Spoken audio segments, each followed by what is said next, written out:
Let's talk about Man United a second or two. Now, Ten Hag had enormous success after United's early problems this season by dropping a big-name, petulant Portuguese star. If only that kind of option was available to him this time. That was genuinely the least professional thing I've seen on a football pitch since William Gallas sat down and sulked in the penalty area and decided he didn't really want to carry on anymore. It was embarrassing because it was drawn out over 20 minutes. We've seen like petulant reactions from players before, but this wasn't petulant because petulant indicates some sort of kind of instinct lashing out. This was over a period of about 20 minutes. He didn't run once to track back.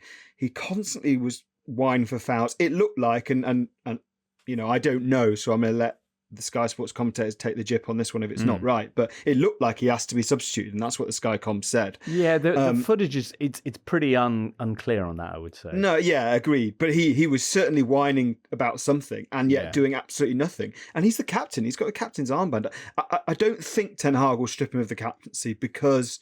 Really? Well, because it kind of almost creates a bigger legacy out of the defeat where they're trying to say this was just an off day, we move on. I think what will happen is... But Ten Hag's kind of big thing has been if you cross any line, you will pay the price because that's the only way people respect the line. So I would expect there to be quite significant repercussions. He has, they've been leaking this kind of no dickheads policy that they've taken from the All Blacks. But the reality is that I think they'll probably spin this as like Bruno hates to lose. It shows he's a winner, you know. But yeah, it was embarrassing. The kick out at Bajcetic, I think it was, where he just kind of kicks out. The player doesn't go to the floor, so he tries another kick out and then just stops running and just walks along the touchline. Later on, I think it was Trent that he shoves over, then shoves the linesman and gets away with that. He tried. I mean, that was the worst thing.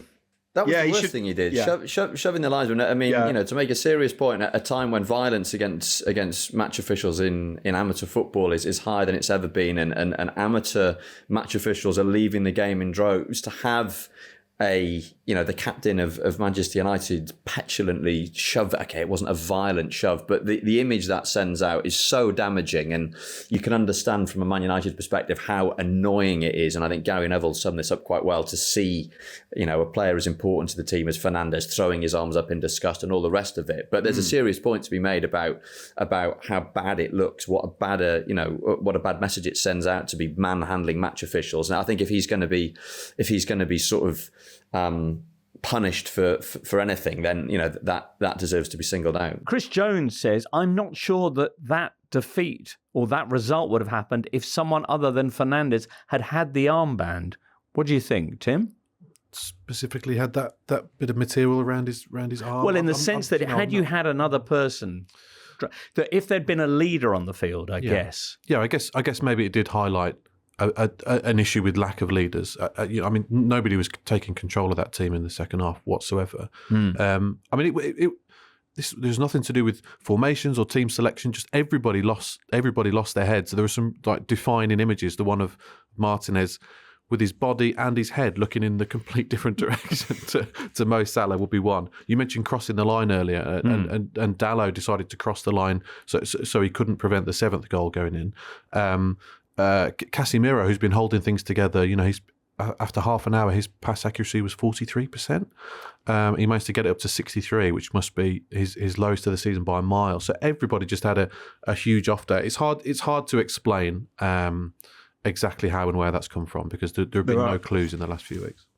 There are a number of like golden rules you teach kids when you're coaching them, and it's like, you know, don't all go after the ball moves faster than the man, and don't all clump together in one area of the pitch. I think we can add, if you are going to try and clear a shot off the line, don't stand 2 yards behind the line to try and do that, because it was so funny watching. He actually sort of half appealed that the ball hadn't crossed the line before realising like he was almost touching net. Not to be too dramatic about it, but I mean, this is a real stain on this entire season for United. I mean, you know, this may well prove to be the season of United's resurgence. They've obviously won their first trophy since 2017. Still in the FA Cup, they're still in the Europa League. They may end up winning 3 trophies. And Erik Ten Hag has clearly had a massive impact. Casemiro has clearly had a massive impact. But this will always be the season when they went to Anfield and lost 7-0 and conceded 6 goals in the second half in front of the Kop. And you know, for United fans, but also for Liverpool fans, that's not something that you can ever forget. I mean, this will possibly be the most one-sided Liverpool-Man United game that any of us ever see, and that it happened at this moment when United seem to be resurgent just makes it even more painful. Well, I wonder if this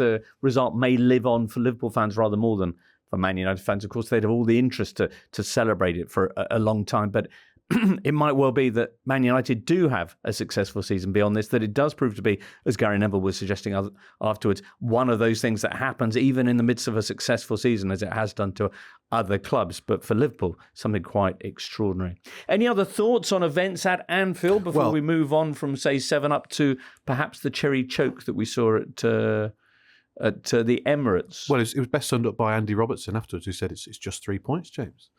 He had honestly, media training really kicking in there. He had the temerity to say with a straight face. The Totally Football Show podcast is available 3 times a week, bringing you all the football news you could reasonably be expected to care about. We've got views, we've got stats, we've got analysis, we've got some of the best football writers around, and the whole thing is absolutely free. So have a listen on Spotify or Apple Podcasts or all the usual places by clicking on the link below.